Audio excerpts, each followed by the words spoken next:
Welcome to बाली। अगर आप बाली जाने का प्लान कर रहे हैं तो ये वीडियो आपके लिए है, क्योंकि सारी प्लानिंग मैं आपको बताने वाली हूँ, क्योंकि हमने अपनी बाली ट्रिप खुद ही प्लान करी है। तो अगर जाने वाले हैं तो इस वीडियो को शुरू से लेकर एंड तक देखिएगा, कुछ भी मिस मत करिएगा, वरना बहुत ज्यादा प्रॉब्लम हो सकती है आपको बाली जाने में। पहले मैंने सोचा कि बैठ के ये वीडियो बनाती हूँ, बट बैठ के बोरिंग सी मैं बैठी हूँ और बातें कर रही हूँ तो अच्छा नहीं लगेगा। इससे बढ़िया है मैं आपको बाली के व्यू भी दिखाऊं और साथ ही साथ आपको इन्फॉर्मेशन भी दूं। चलिए शुरू करते हैं आज की इस वीडियो को। बाली घूमने का प्लान कर रहे हैं तो सबसे पहले मैं आपको बोलूंगी कि आप अपनी जो फ्लाइट टिकट है वो कर लीजिए बहुत पहले, क्योंकि जैसा कि आपको मालूम है अब बहुत ज्यादा महंगाई बढ़ गई है इंडिया में। तो पेट्रोल के प्राइसेस बहुत हाई हो गए, ईंधन के प्राइसेस बहुत ज्यादा हाई हैं, तो इस वजह से आपकी फ्लाइट भी बहुत महंगी हो गई है। तो इसलिए अगर आप थोड़ा पहले प्लान करेंगे तो आपको अच्छी डील मिल सकती है। और एक ही वेबसाइट से मत करिएगा, अलग अलग वेबसाइट पे कंपेयर करके फिर अपनी टिकट बुक करिएगा, तभी आपको अच्छी डील मिलेगी। अगर आप रिटर्न टिकट और आने जाने दोनों टिकट करते हैं, आने जाने दोनों की, तब आपको अच्छी डील मिल सकती है। सेकेंड नंबर पे फ्लाइट टिकट के बाद बारी आती है होटल बुकिंग की।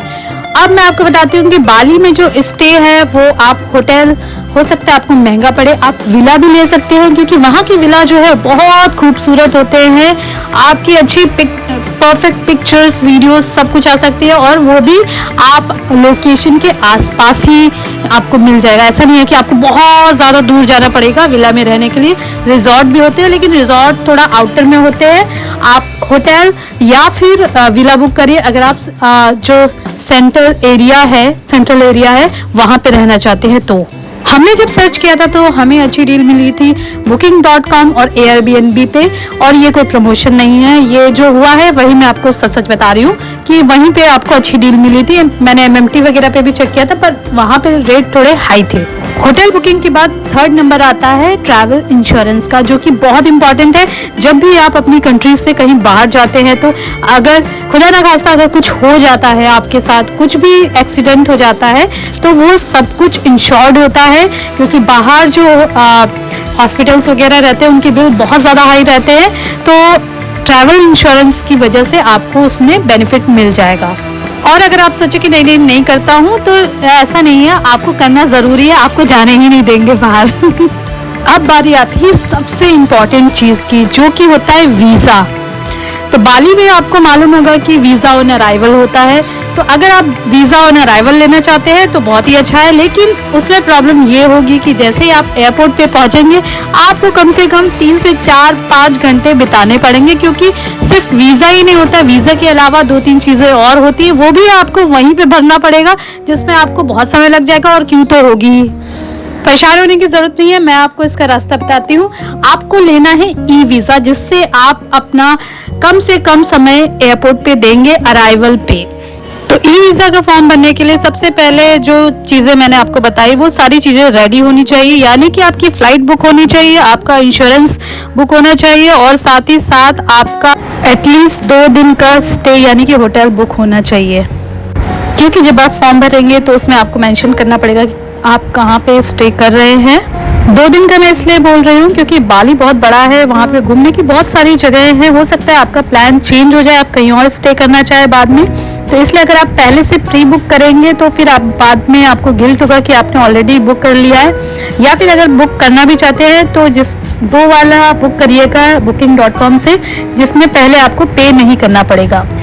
बट 2 दिन का स्टे तो आप प्रॉपर बुक करके ही जाइएगा जहाँ पे आप रुकने वाले हैं। होटल बुकिंग में सबसे इम्पॉर्टेंट चीज़ मैं आपको बोलूँगी कि जब भी होटल बुकिंग करें तो आप अच्छे से रिव्यूज़ पढ़िए, उसके बाद ही बुक करिएगा, चाहे आप किसी भी वेबसाइट से पढ़ें, और मोस्ट रीसेंट जो रिव्यूज़ होंगे उनको पहले पढ़िएगा, तो आपको आइडिया लग जाएगा कि लोगों को वो स्टे पसंद आ रहा है कि नहीं आ रहा है, और प्रॉब्लम होगी तो भी पता चल जाएगा, क्योंकि लोग रिव्यूज़ में लिख देते हैं। बिना रिव्यूज़ देखे अगर आप होटल बुक करेंगे तो फिर आपको प्रॉब्लम हो सकती है। कई बार ऐसा होता है कि फ़ोटो अच्छी होती है और बाद में कुछ और ही निकलता है। तो ये वीज़ा का फॉर्म जो है वो आप अपने फ़ोन से भी भर सकते हैं। और एक चीज़ मैं आपको बताऊं कि ऑफिशियल जो वेबसाइट है उसी पे जाइएगा, और जब भी आप फॉर्म फिल करें तो अपने पास पासपोर्ट लेकर बैठिएगा और टिकट्स लेके बैठिएगा, क्योंकि उसमें आपको फिल करना पड़ेगा। और आपकी एक फ़ोटो होनी चाहिए पासपोर्ट साइज़ की, वो भी आपको इसमें लगानी होगी। मतलब इसमें ऑप्शन आएगा कि आपको पासपोर्ट की कॉपी फ़ोटो खींच के आपको अपलोड करना है। वैसे ही आपको अपनी फ़ोटो जो पासपोर्ट साइज़ की फ़ोटो होती है वो खींच के उसमें अच्छे से उसको एडिट करके फिर आपको उसमें अपलोड करना है।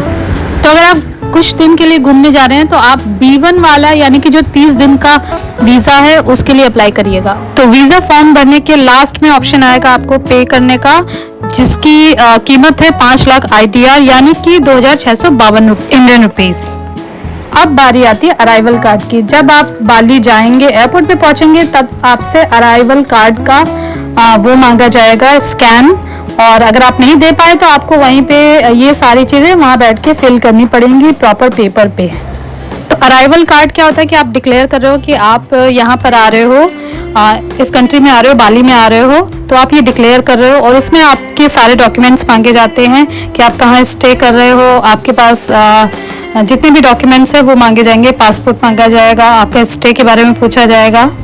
और अराइवल कार्ड जो है वो फ्री ऑफ कॉस्ट होता है अगर आप उनकी ऑफिशियल वेबसाइट से करते हैं तो। इसके बाद एक फॉर्म और है जो आपको फिल करना है, आई लव बाली का यानी कि लेवी का। उसको फिल करना आपको बहुत ज़रूरी है।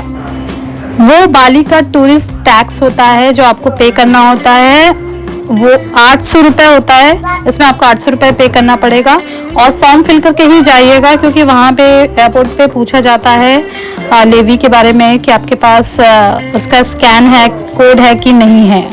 बस ये सारी चीज़ें हो गई। तो मैं आपको बता रही हूँ कि आपको जब एयरपोर्ट के लिए निकलने वाले हों तो उसके पहले आप अपना पासपोर्ट अपने पास रख ले, अपनी फ़्लाइट टिकट ऊपर रख लीजिए और ये अराइवल कार्ड का QR कोड रखिएगा। मतलब वो यहाँ पे नहीं देखेंगे लेकिन बाली पहुँचते ही आपसे मांगेंगे। और लेवी का जो कोड होगा, स्कैन होगा, वो मांगेंगे, वो भी आपको निकाल के रखना है। बट अभी जब आपका ये सारा जो फॉर्म फिल हो जाएगा उसके बाद आपको क्या करना है कि आपको लेना है करेंसी। अगर आप इंडिया से जा रहे हैं तो मैं आपको बता दूं इंडियन रुपीस की वहाँ पे वैल्यू नहीं है। तो आप इंडिया में अगर लेना चाहते हैं तो आप यहाँ से डॉलर लीजिए और डॉलर को आप वहाँ पे बाली में जाके जो इंडोनेशियन रुपीस है उसमें कन्वर्ट कर सकते हैं। आप अगर इंडियन रुपीस लेके जाएंगे तो वो कोई नहीं लेगा। इसलिए बाली निकलने से पहले ही आप लोकल जगह से या फिर बैंक से इंडियन करेंसी के बदले में डॉलर्स ले लीजिए और वो वहाँ आप बाली में जाके इंडोनेशियन रुपीस ले सकते हैं। एयरपोर्ट पे थोड़ा महंगा होगा, अगर आप लोकल में जाके कराएंगे एक्सचेंज डॉलर्स से इंडोनेशियन रुपीस में तो थोड़ा कम प्राइस में आपको मिल जाएगा। लेकिन वो भी ध्यान से आपको करना पड़ेगा क्योंकि उसमें भी काफ़ी फ्रॉड होता है आजकल। तो आपको ध्यान से देखना होगा कि आपको कितने पैसे मिले हैं, क्योंकि बाली में जो पैसे यूज़ किए जाते हैं रुपीस वो मिलियन में 1 लाख बहुत ही नॉर्मल है, 1 लाख 2 लाख 10 लाख ये बहुत नॉर्मल है। तो मिलियंस में जब बात होती है तो आप वहाँ पे कंफ्यूज हो जाएंगे। तो इसलिए आप जान के रखिएगा कि आप $1 में कितने इंडोनेशियन रुपीस होते हैं। और क्योंकि यहाँ पे अगर आप रेस्टोरेंट में भी खाते हैं तो बिल भी ऐसे ही आता है 2 4 5 लाख का, डॉलर्स में कन्वर्ट होता है। तो वो आप पहले से हिसाब करके रख लीजिएगा, देख लीजिएगा, रिसर्च कर लीजिएगा और उसके बाद जाकर लीजिएगा। तो बाली पहुँचने से पहले मैं आपको बता दूँ ग्रैब करके एक ऐप है और गोजेक करके 2 ऐप चलती है जो कि आप टैक्सी बुक करना चाहते हैं या फिर बाइक बुक करना चाहते हैं, जो भी है तो उससे आप बुक कर सकते हैं। और इवन ग्रैब से आप खाना भी ऑर्डर कर सकते हैं, जैसे आप इंडिया में जोमेटो से करते हैं वैसे ही। वैसे तो आपको बाली में हर जगह कैफ़ेज़ में, रेस्टोरेंट में या फिर एयरपोर्ट पे वाईफाई मिल जाएगा, लेकिन आपके पास एक सिम तो होना चाहिए। अगर आप 3-4 लोगों का ग्रुप है तो एक बंदे के पास तो एटलीस्ट सिम होना चाहिए बाली का, क्योंकि रास्ते में आपको कहीं वाईफाई नहीं मिलेगा। अगर आपको कुछ सर्च करना होगा तो काम नहीं करेगा। सिम जो है वो आपको 800 से 1000 रुपए के बीच में मिल जाएगा। बाली जाने का सोच रहे हैं तो बाली बैली के बारे में आपने सुना होगा, अगर नहीं सुना है तो मैं आपको बता देती हूँ। बाली बैली वो एक इन्फेक्शन होता है जो कि आपको बाली के पानी से होता है। जो टैप वाटर होता है या फिर स्विमिंग पूल का वाटर होता है वो अगर आपके मुंह के अंदर चला जाता है तो आपको इन्फेक्शन हो सकता है और उससे क्या होगा कि आपको लूज मोशन लग जाएंगे और साथ ही साथ आपको वॉमिटिंग भी होना शुरू हो जाएगी और कई दिनों तक आपकी हालत उससे खराब रह सकती है। मैंने बहुत सारे वीडियोस देखे थे, उसमें लोग बता रहे थे कि बाली जाने से पहले आप विटामिन सी कंज्यूम करना शुरू कर दो, तो उससे आप काफ़ी सेफ रह सकते हो। तो मैं तो पहले से ही विटामिन सी यानी कि मैं नींबू पानी दिन में 2 से 3 बार पीती हूँ, तो विटामिन सी तो मैं बहुत ज़्यादा कंज्यूम करती हूँ। तो ये तो अलग पार्ट हो गया, लेकिन आपको किस चीज़ से केयरफुल रहना है वो मैं आपको बता देती हूँ। जैसे आप वहाँ पहुँचेंगे, ब्रश करने की सोचेंगे, टैप वाटर से आप कुल्ला करने का सोचेंगे, तो टैप वाटर ना यूज़ करके वहाँ पे जब भी आप कुल्ला करने जाएं तो आप अपना जो बॉटल वाला पानी होगा, बिस्लेरी वाला या जो भी एक्वाफिना जो भी आप यूज़ कर रहे होंगे, उससे कुल्ला करिए। I know this sounds very ridiculous, but आपको इस चीज़ का ध्यान देना है। बाकी फेस वॉश करने के लिए उसको यूज़ मत करिए, पर जब आप कुल्ला करें तब जो बॉटल वाटर है, जो बिस्लेरी या एक्वाफिना जो भी आप ब्रांड यूज़ कर रहे हैं, तो उसी से कुल्ला करिएगा। साथ ही साथ अगर आप शावर ले रहे हैं तो शावर का पानी भी आपके मुंह के अंदर नहीं जाना चाहिए, मतलब मुंह के अंदर, पेट के अंदर आपके नहीं जाना चाहिए। और स्विमिंग पूल में भी जा रहे हैं तो उसका भी पानी आपके पेट के अंदर नहीं जाना चाहिए। बस यही 2-3 चीज़ें हैं आपको ध्यान रखनी है। पानी हमेशा आपको अपना जो बॉटल्ड वाटर है वही यूज़ करना है। बहुत सारे रेस्टोरेंट वगैरह, अगर आप बहुत अच्छे रेस्टोरेंट में जा रहे हैं और वहाँ का पानी आपको लग रहा है साफ़ है तो पी लीजिए, अदरवाइज मैंने तो हर जगह बॉटल वाला वाटर ही यूज़ किया है। स्ट्रीट फूड थोड़ा अवॉइड करिएगा, खाना अच्छी जगह से खाइएगा, तो चांसेस हैं कि बाली बेली ना हो। बाकी मेनली ये है कि वो वाटर से होता है, और वाटर किसी खाने में यूज़ किया गया हो, मतलब बॉयल ना हुआ हो तो भी उससे हो सकता है। मतलब मुझे तो हुआ नहीं, मुझे जितनी जानकारी है इंटरनेट के थ्रू जो मैंने पता लगाया रिसर्च करके, वही मैं आपको बता रही हूँ। बाकी आप अपनी रिसर्च कर लीजिएगा, मेरा काम था आपको बताना, जानकारी देना, और बाकी आपका काम है रिसर्च कर लेना। अगर आपके पास इंटरनेशनल कार्ड है तो वो भी आप लेकर जाइएगा। कैश तो आपको रखना ही रखना है, क्योंकि बहुत सारी ऐसी जगह हैं जहाँ पे कैश ही मांगते हैं।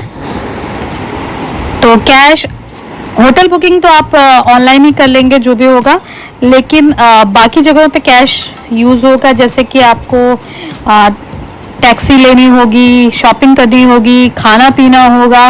वैसे खाने पीने वाली जगह पे कार्ड भी चलता है, शॉपिंग वाली जगह पे भी बहुत जगह कार्ड चलता है।